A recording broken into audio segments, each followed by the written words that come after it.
Hello, friends of the PipeCat channel. Welcome back. On a happy note, an old friend of a lot of ours, Mr. Muttnchop Piper, has decided to start creating new content again. And I know he's got at least one new video out there. I saw it yesterday. I was very happy to see that.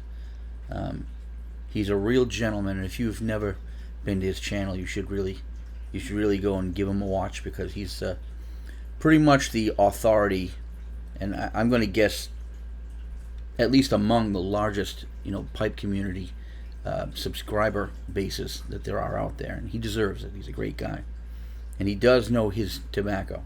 So I'm going to raise a pipe to him today to welcome him back. It was so good to see him, and it really it cheered me up to watch him posting again.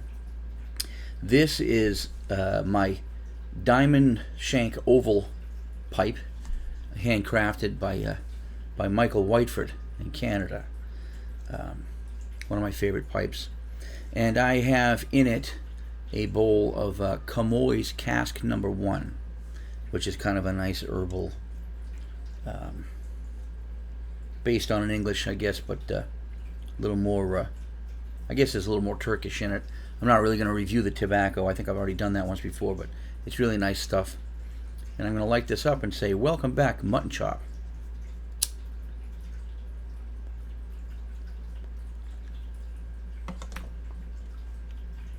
Muttnchop is another very good man to whom some serious things have happened.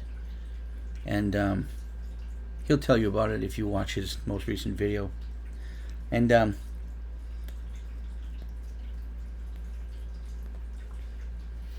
it is very pleasant to see that he has overcome adversities in order to come back out, because this is something he's passionate about. So glad to see him doing it again.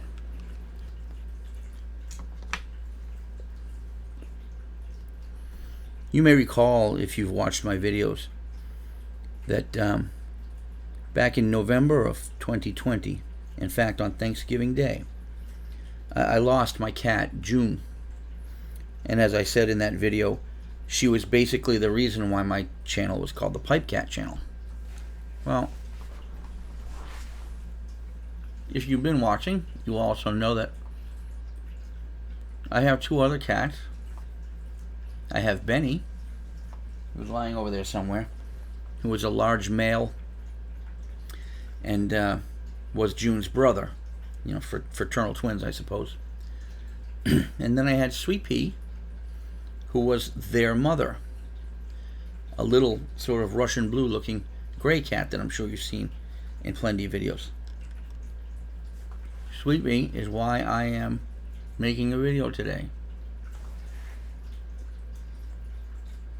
Almost unbelievably to me, 6 months after I lost Joon, and haven't gotten over it yet, I lost Swee'Pea. But it was a little different with Swee'Pea, because she has had health issues probably most of her adult life. She's always been a little overweight, and she's had elevated kidney levels, which is not uncommon in some breeds, on and off. And she got urinary tract infections and things that cats get, probably a little more often than most cats get them, and that's always been of concern. Vets have always told me, keep an eye on that. That could be indicative of something else wrong systemically with her. Well, about maybe 2 months ago, I was noticing that Swee'Pea was losing weight. Not like her at all. She was really bulky, and she would drag her body around. It was comical to watch her, how heavy she was.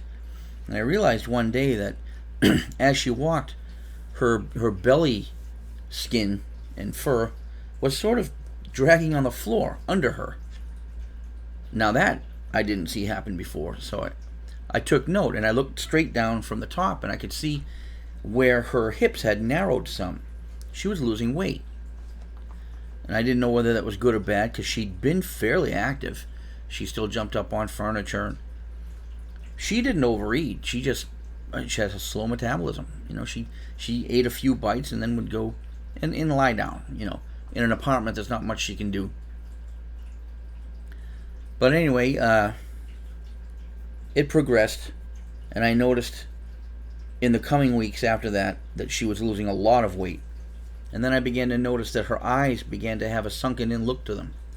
And she was drinking lots and lots of water, but she was not hydrating. So I kind of knew inside that she was in kidney failure. And so I did what I had to do with Joon before, call a meeting of the family, and say, I fear the worst for her. I think she needs to go in. I think the outcome might turn out bad, but let's hope that it's something treatable and maybe we can finally determine something that can be repaired, with her and give her back some better quality of life, maybe extend her life. She was 13 years old.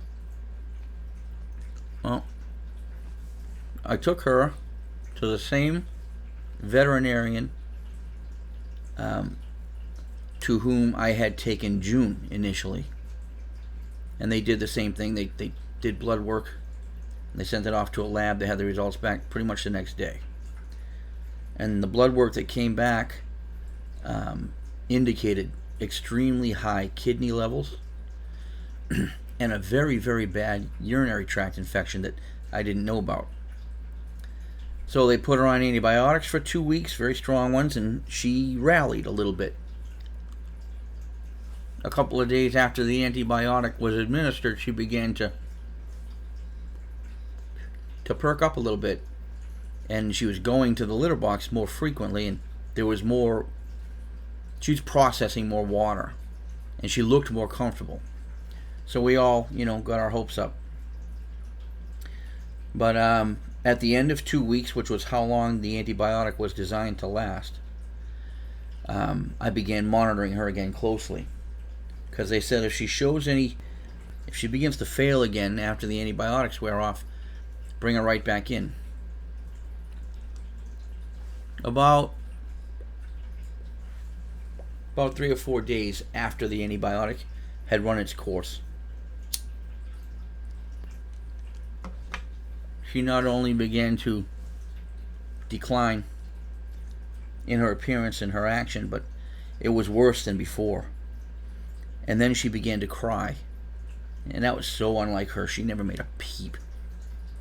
She had the squeakiest little meow, but this meow that I was hearing was new. It was coming from the back of her throat, and it was a little deeper, and it was not a squeak anymore. It was a cry. And she would walk a few steps and lie down where she was, and I could see the extra skin of her previously obese body just sort of lying around her on the floor. She was losing so much weight, and her eyes were sinking in and getting dark looking, worse than ever. And I knew she was severely dehydrated. So yesterday morning, I got up for work, and I was going to start work at 7 a.m. in my office back there. And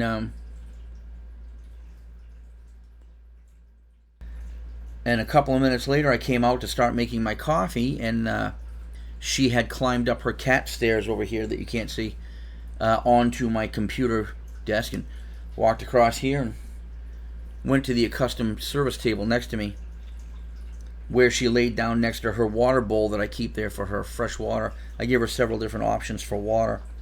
And she laid down there and she began lapping the water. I thought, oh, maybe she's feeling better. Maybe I'm panicking over nothing. But by the time I made my coffee and made the breakfast for the cats, for her and Benny, and put it on the kitchen floor, she was looking at it anxiously like she wanted it, but she wasn't coming for it. And I thought, well, maybe she's, a little uncomfortable. Maybe I'll help her. So I went over to help her, and when I went to lift her little body there to get her up on her feet, and maybe lift her onto the ground so she wouldn't have to climb back down.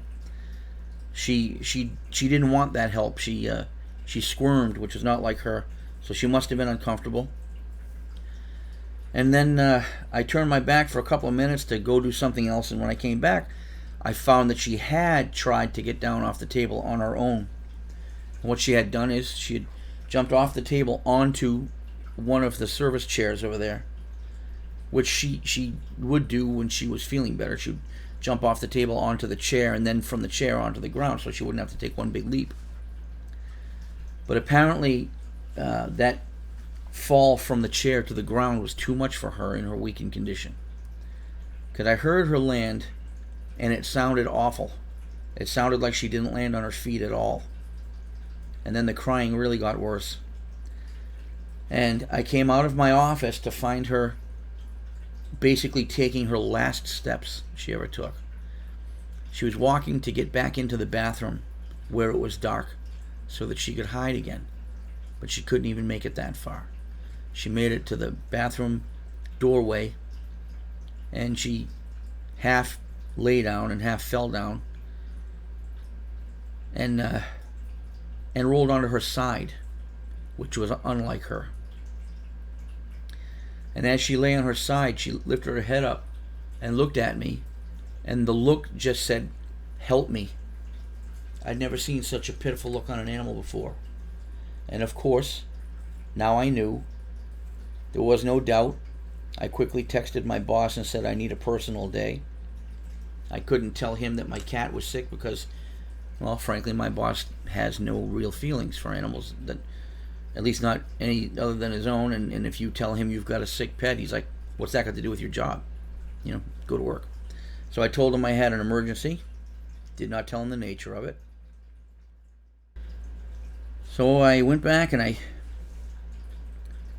found the cat carrier.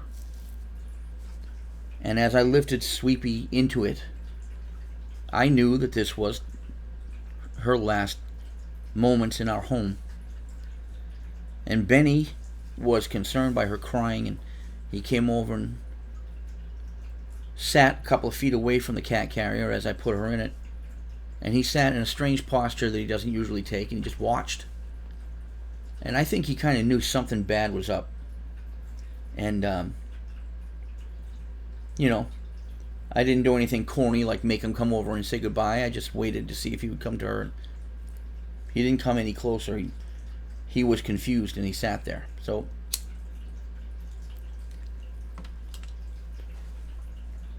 shut everything off, locked everything up, carried Swee'Pea down to my car, and drove her to a veterinary hospital that's not far from here, the same one that I took Joon to 6 months ago. And I pulled up and I called the emergency number, and they treat every animal like a number over there. Which spot are you in? Is that your cat? Give me the cat. And they carried her inside, and then the vet calls you. They make you wait in the parking lot about a half an hour. They don't let you go. And they said, the vet will be calling you after the initial assessment here to go over strategy with you. So hang around. And I did. I said, how long you think? They said, about 10 minutes. I said, oh, okay. Well, the better part of an hour later, I get the phone call on my cell phone. It's the vet. This is a teaching hospital, so these vets are children. They're kids. They're kids. I don't know how to put it. They are younger than the children in my family. They're kids. This kid says, well, she doesn't look good. She's jaundiced. She's profoundly dehydrated. And let's talk price. That's the way that place goes. And I said, let's not talk price. Just do whatever you have to do and invoice me. She said, well, because we're talking some pretty serious numbers here. You really should talk to me about how you want to go forward. And I said, I've been through this with you people just a few months ago, but go ahead. She said initial blood work would be, about $250. And the site visit alone is about $250. And After that, we're going to want to keep her and monitor her, put her on an IV, and begin running different screening tests over the next few days. And we figure we should have all the answers we need in about 3 or 4 days. I said, okay, so what are you saying? She goes, well, we'll be talking about $5,000 just for that. And then comes the treatment, whatever that is. And that'll be extra. None of this will be cheap. I said, going broke for her, it's a real concern. Adults who have a household to run do need to consider that. I said, let's take it this far. You do the initial blood work, charge me for the office visit and the initial blood work. Talk to me with what you see after the initial blood work. And then we can talk about keeping her and running screening tests and all this other thing. She didn't get a money commitment from me, so, she's like, okay. So, this kid goes back in. She said, I'll have my answers in about 10 minutes. I said, I'll be waiting here. So, the better part of another hour goes by. She calls me again. Well, we got the initial blood work back. I said, okay, so what do we need to talk about? She said, sir, I think we need to stop this right here. I said, okay, that was what I was afraid of, but why? And she said, all my suspicions, basically. She's in total kidney failure. She also happens to be in total liver failure. This cat is dying from toxicity and dehydration right now. She probably wouldn't make it the day anyway. So, I said, okay, I'll be in, And I went through the same scenario I went through back on Thanksgiving Day 6 months ago. Sitting in a different exam room this time. And differently from Joon, they did not sedate Swee'Pea. They left her conscious because Swee'Pea's very tough, and she remained observant even when she was in her worst pain and sickness. And I wanted it that way, not so she'd feel the pain, but I wanted her to know I was with her, because I'm not even sure that Joon knew she was so high. See, Joon wasn't in pain. Joon was dying from cancer that was going to come and eat her away within weeks after our visit. Joon, I'm talking about. She was dying from cancer that had metastasized all over her body. And they said no matter what we did, even surgery and all kinds of treatments for tens of thousands of dollars, would only buy this cat a couple of months at the most, with a quality of life that's close to zero. And because they had to do an ultrasound on Joon to find all those nodules, she had to be heavily sedated. So when I was holding Joon and saying goodbye to her, she was there, but only barely there. Her biggest concern was kicking to get out of the blanket she was in, slowly and weakly, with her eyes so dilated. Her eyes were gold colored and they were black. She was so dilated. It was kind of creepy to look at, actually, my Joon. And all she worried about was making an occasional little meow and pushing that blanket away. And of course it smelled like alcohol and chemicals and probably dead animals. But Swee'Pea was not sedated.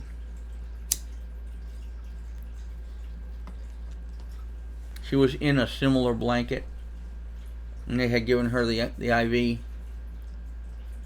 They told me she didn't even squirm when they took her paw and shaved it and put the IV. She didn't even pull it back. She was so ready. And as she lay in that blanket with me, they gave me about 10 minutes alone with her in the room before they came to end it. And she was staring me in the eye. Swee'Pea always did that. She was a loving little girl. And when you talked to her, she always made complete eye contact with you. And you could hear her purr was very quiet, so when she breathed in and out, you could hear it. Prr, prr. Not much, not real loud. But when she was happy, that's what she did. And she was lying there so weak and so sick, and still staring me right in the eyes, completely lucid. And believe it or not, after all the trauma she'd just been through, she was purring because I was holding her, and I was right close to her face. The cutest little face that I'll ever see. And, you know, not to, I mean, I've already dragged it out so far, but this video is probably more therapeutic for me than it is, you know, informative to you, because really, why do you need to know? But, you know, I'm alone here. It does help me to talk to you. I know that there are a great many of you who are well-wishing and sincere, and some of the comments I've collected for Joon were beautiful, you know, and it helped me. So anyway, I held Swee'Pea's gaze with my eyes as I spoke all the words that she loved to hear, the nicknames and the little sweet nothings that she loved to hear. And I stroked her on the top of the head and a little bit under her chin, and she never took her eyes off me. She barely even blinked. And I just sort of nodded so the vet could see me nod. And then she came and she held up the syringe and like, yeah, go ahead. And as she was staring in my eyes, I just saw the life go out of them. But she didn't die alone. You know, she died connected. And I feel kind of okay about that. But so that's what happened yesterday morning. Oh, I just knocked out my light. Oh well, do you really need it? It was one of those O lights. But when I came home yesterday, and so many things in my apartment were to accommodate her getting around, like these stairs. I only bought them recently, these cat stairs, to help her get up onto the table that she loves so much. And you know, I put a little cat nesting house there on the floor behind me that I had actually constructed out of Joon's high cat tree that she had. Swee'Pea couldn't climb that thing, so I put the house down on the floor and she slept in it sometimes. And you know, bowls that she liked. She was really picky. Bowls that she liked to eat out of, bowls that she liked to drink out of. They're sitting in the dish rack or on the floor, or this water bowl right here on the table was her favorite thing in the world. And so far I've left everything kind of where it all is. I don't want to shock Benny either. As it is right now, he's kind of okay. He hasn't cried for missing his mother yet. Of course, she's been known to hide for a day or two anyway, so he probably just thinks that she's around somewhere. Of course, her scent is everywhere. But when I came home from that, made all the notifications to my family, etc.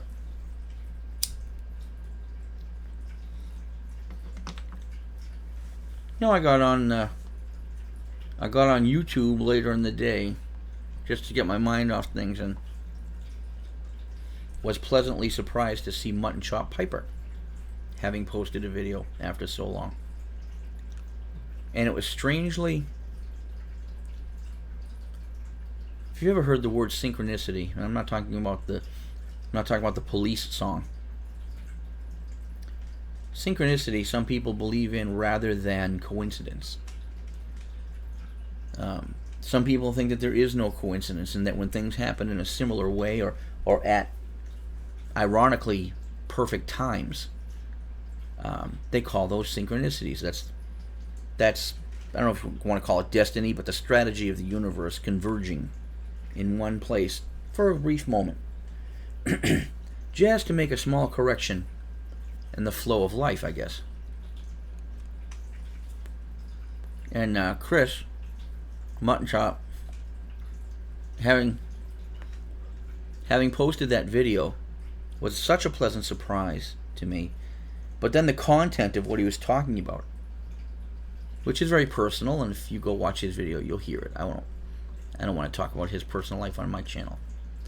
But suffice to say that he's a feeling man and he's a family man. And yeah, he'd been through some shit. He had.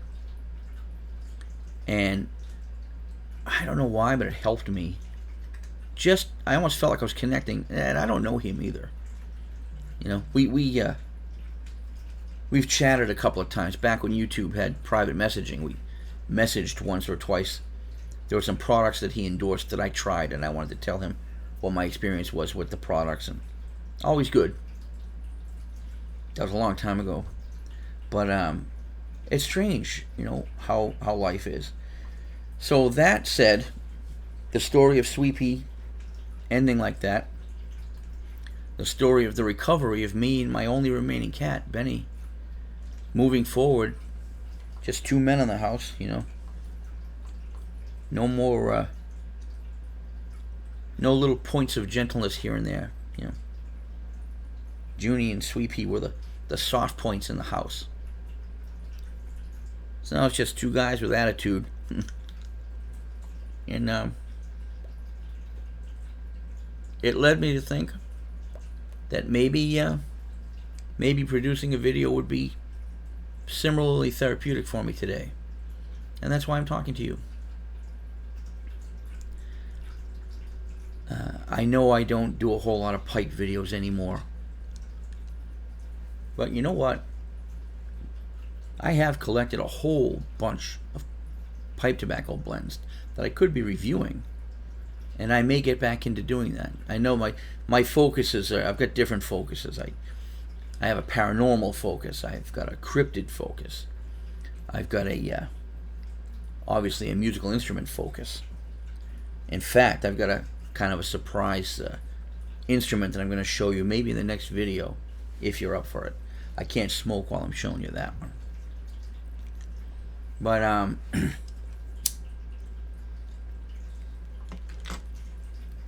my friends who are out there, and there are many of you,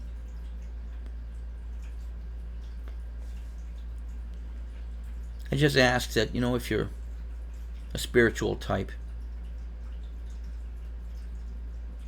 just think about my Swee'Pea. Even though you didn't know her, and how much joy she brought me, and how she was another one of the reasons why my channel was called PipeCat. And maybe I'll feel the vibes. But yeah, it's a lonely feeling. I've never felt so old and so alone before. I look at myself in the screen, I don't even want to see my own face. It's frightening how much I've aged. But anyway, enough of that bummer stuff. Thank you for sharing this moment with me. Please go visit Muttnchop Piper and support him. Subscribe to him if you haven't. If you are a pipe enthusiast, he's the guy that you want to be subbed to. And enjoy the lifting of the COVID restrictions. Enjoy the remainder of spring. Hopefully I'll talk to you again before summer starts. And yeah, I will have a pretty interesting upcoming musical instrument video that I hope you will enjoy. So I will look forward to presenting that to you. And for now, I'll just say thank you for your attention. Thank you again for visiting my channel. As always, I'm not monetized. I don't think YouTube is monetizing me. I use ad blockers. I haven't seen an ad on a video in years. So, but if you feel so inclined, then like it and subscribe. I don't normally ask people to do that because I'm not making any money off it. But it's nice to see people who are interested enough in the topics. So I'll leave it right there. And you guys have a wonderful day. And I will see you again soon. PipeCat out. Did you come to say goodnight to me? Did you come to say goodnight to me?